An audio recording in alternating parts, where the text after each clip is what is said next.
it's wounded. So it's puffed up, it's empty, it's bruised, it's in pain, and it's also busy. The busyness of the ego, it's always busy trying to fill itself up with something else.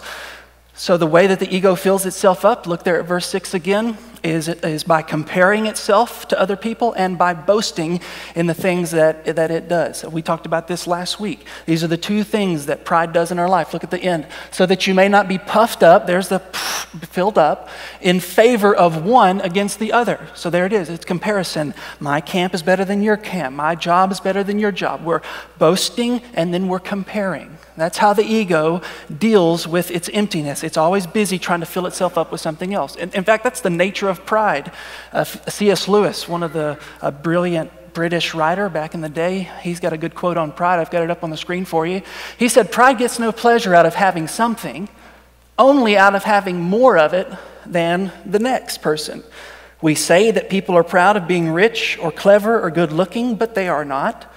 They are proud of being richer or cleverer or better looking than others. If everyone else became equally rich or clever or good looking, then there would be nothing to be proud about." In other words, pride is always about having more than. It's always about being more than. And to do that, in order to feel our ego, we're busy about finding ways that we're better than somebody else. And we all do it. I remember being in Guitar Center. I walked in there was this guy. He was a beginner. He was just learning, basic G, C, D chords. And I was pretty advanced, at least compared to this guy. So I came in, I just started jamming. And I was like, man, I feel really good about myself. And then this other guy comes in, Esteban, I don't know who, somebody like that, and he just takes it to town. And immediately, I didn't feel so good about myself anymore.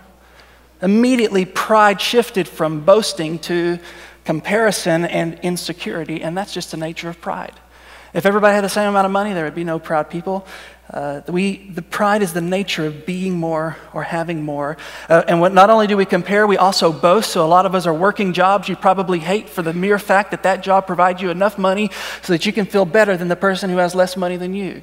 You work jobs you don't like, you're in relationships you don't enjoy, you do all of these things because it helps you to feel the ego. Because the ego is incredibly broken. It's empty, it's wounded, and it's busy, comparing itself and boasting.